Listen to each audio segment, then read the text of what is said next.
Welcome back to the Daily Quota. I'm your host, Nicholas Hill, and in today's lesson, you're going to begin researching your accounts, starting with your top prioritized accounts. Now, in the last few lessons, we learned all about territory planning. You did some research on your territory, and ultimately, you prioritized your account list. Now that you have a prioritized account list, it's time to start building account plans for all of your top accounts.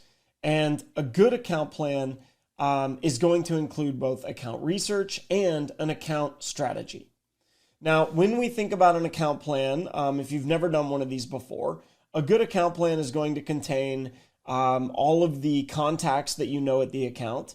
It will contain information about the account's top challenges, their key business initiatives, their company overview, industry, any previous engagements that you've had, any strategy that you put together for how you're going to tackle that account. A lot of times it will include things like org charts or their current subscription information. But essentially, an account plan should have as much information as you can provide about the account, as well as the strategy for tackling it. And the reason it's so important to have a good account plan is, one, it allows you to show up with a point of view. So instead of just saying, "Hi, I'm Nick, I'm here to sell XYZ software," an account plan allows you to say, "My name is Nicholas Hill, I know all about your organization, this is the research I've done on your pain points, your initiatives, your challenges, and this is how I believe our solution can solve your problems in a more unique way." Now, ask yourself, which of those pitches are you more likely to listen to, right? Chances are you are going to be far more engaged when someone shows that they know about your account, your organization, your challenges, your pain points, and they give you a point of view on how they can help. So that is the goal of why we're collecting all of this information, why we're doing account research, to start to understand our value hypothesis. And we'll talk about the value hypothesis in a future lesson, but ultimately it's, again, our point of view on how we can provide value. So in this lesson, we're going to focus on the research aspect of it. And there's two things you need to know. One, what are the different types of information that you want to learn about your account? And then two, where do you go to find all of that information? So let's start with number one, all of the information that you need to learn about your account. And I'm going to read a little bit off my notes here to make sure that I don't miss anything. There are kind of 9 key areas that you want to think about when it comes to account research. First, how does this organization make money? So you want to be asking yourself, what do they sell? What is their product mix? How do they package and price their portfolio? What markets are they selling to? You really need to put yourself in the shoes of their revenue engine and understand what is causing the most revenue growth for them, because that is most likely what their budgets are going to be tied to and where they're going to be willing to spend money to improve that engine. Number 2, what are the core products and services they develop? So you want to be thinking about which products generate the most revenue. They might have multiple, but they usually have one kind of flagship product that they get behind. What do they expect when it comes to their product service development mix and their pipeline? Are they expecting to put all of their money behind a new product that's coming up, or are they expecting to continue to maintain and expand upon their existing product architecture? And then which products, again, kind of are the most profitable? And you can look at their 10K statement to start to understand some of this. Third thing you need to know is, who do they compete with? So what is their competitive landscape? Who are their primary competitors? Where do they rank when it comes to market share? Where are they ranked when it comes to third parties? So when you think about something like the Gartner Magic Quadrant or the Forrester Wave, those are just 2 examples, but think about whatever third-party ranking system your industries use, your customers use, and look that up, right? Where are they ranked? And how are they advancing their position? Are they doing mergers and acquisitions? Are they investing heavily in their product internally? What are they doing to advance their market share? Number 4, what is their market potential? So when you think about their, we call it the TAM, their total addressable market. How many people What are they going after? Which types of customers are they going after? And ultimately, what is their share today? And then are they focused on entering new markets, or are they going to continue going after kind of their bread and butter markets? So you want to be thinking about, there is risk, but also potential great reward for entering a new market. And so you want to be thinking about, are they entering new products or geographies? How are they currently using your product, right? Do they have licenses already? Are they a current customer? If they have licenses, how many? How many are they using versus how many are they allocated? How many have they purchased? If your product is license-based. And then ultimately, what are we doing? What are you doing internally, or your success manager doing internally to address any gaps in how many they've purchased versus how many they're using today? Are they focused on specific business units? Are they acquiring new business units? There are a lot of different questions that you can ask there. What is their financial performance? So this is another category, right? Think about their earning per share, quarter over quarter, year over year, revenue growth, profit margins. Are they a profitable organization? Are they in the red right now? Are they still investing and using investor funds to grow? Or are they, using organic profit to do that? And how do these results compare to their competition, right? You want to think, have they done any layoffs? How are their competitors doing? What is their cash position? What is their cash flow? Do they have money in the bank to spend? So thinking about their financial performance. What are their key strategies and initiatives? So you want to be asking yourself, what are the strategic levers that they're putting in place to drive their corporate objective? Are they hiring new individuals? Are they putting new teams in place? Are they, expanding across geographies or regions? What initiatives are they the most focused on to ensure their success? And what are the timings of these initiatives? What function or department or executive is in charge of leading these initiatives?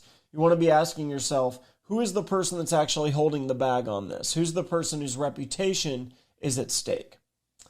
Then you want to be thinking about, what is their measurement of success? Now, for most organizations, we know that they're looking to increase revenue. Revenue is a very obvious measure of success. It could be cost performance, cost efficiency, risk mitigation. We'll talk a lot about increasing revenue, reducing cost, mitigating risk. But you want to be looking up, what have they called out as their key performance indicators? How are those key performance indicators directly tied to the initiatives or strategies at hand? Do we understand both the leading indicators, the things that they're doing to create that success, and the lagging indicators, the things that they're going to measure as a result of those actions? How are they reporting on these metrics, right? Are they a public company? Do they have to report these publicly?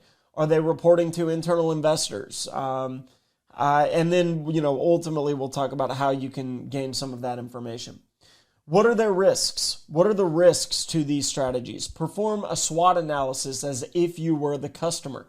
What are their strengths, their weaknesses, their opportunities, their threats that are on the horizon? And how have those risks changed over time? So when you think about their past year, their past quarter, their seasonality, are they facing new entrants, new risks on the horizon? And then when you think about risks, where in the funnel for them are these risks? Is it pipeline? Is it planning? Is it performance? Is it strategy? Is it delivery? Execution? Where do these risks lie for them? And then the final thing is, what are the analysts saying?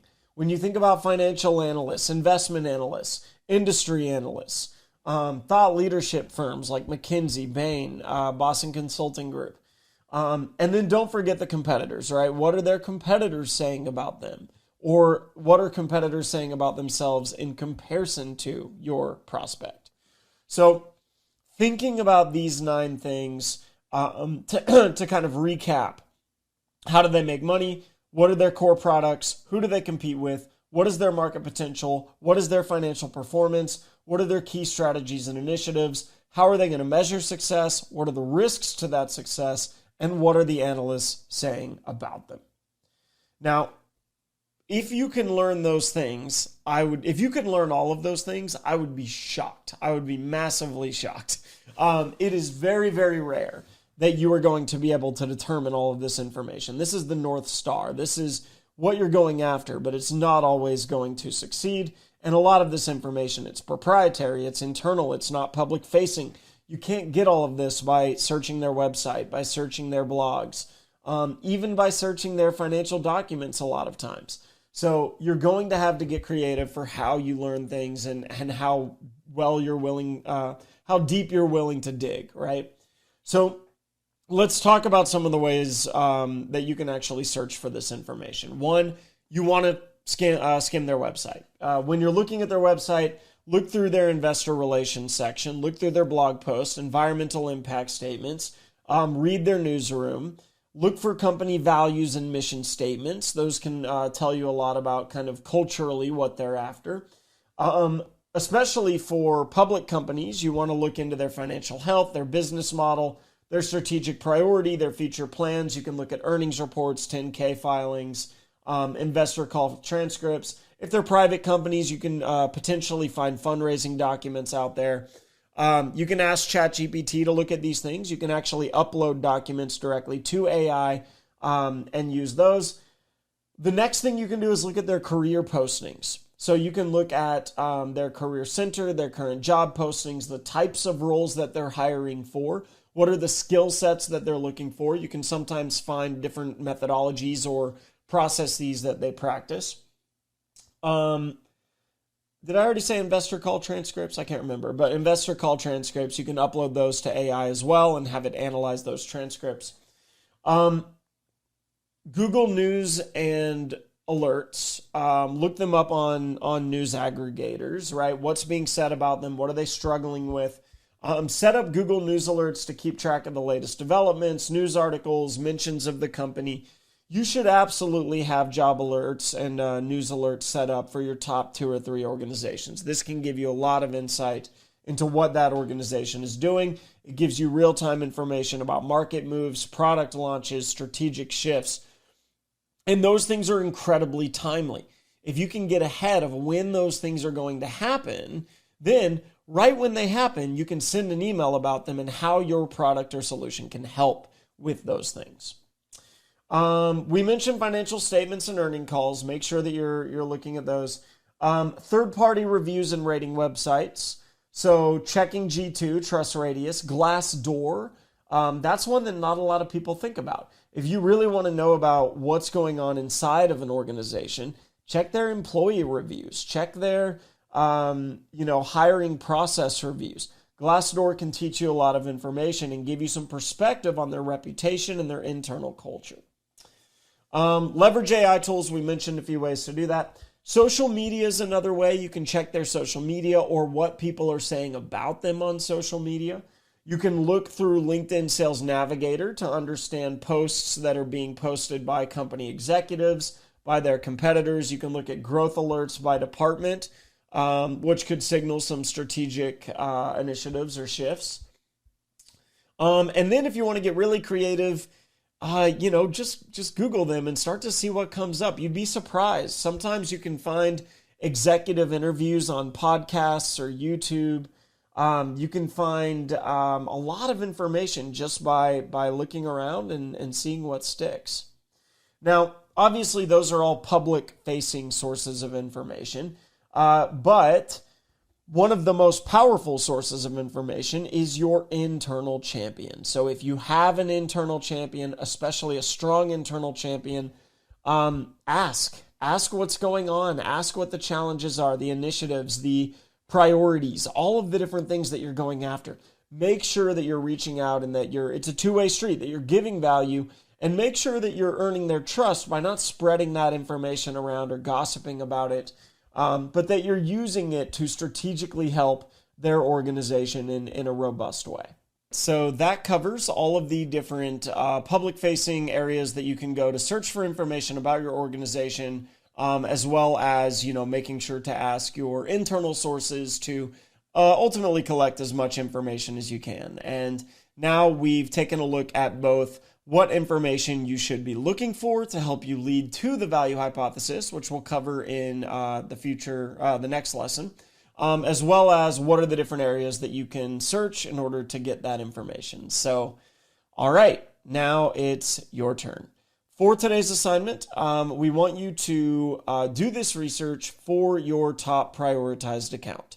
Your study guide is going to walk you through this, but you're going to go through the different areas that we discussed in terms of what you need to know about this account. We'll ask you to review these different areas of information, both public-facing and asking your internal champion, and ultimately collect as much detail as possible. This is very important.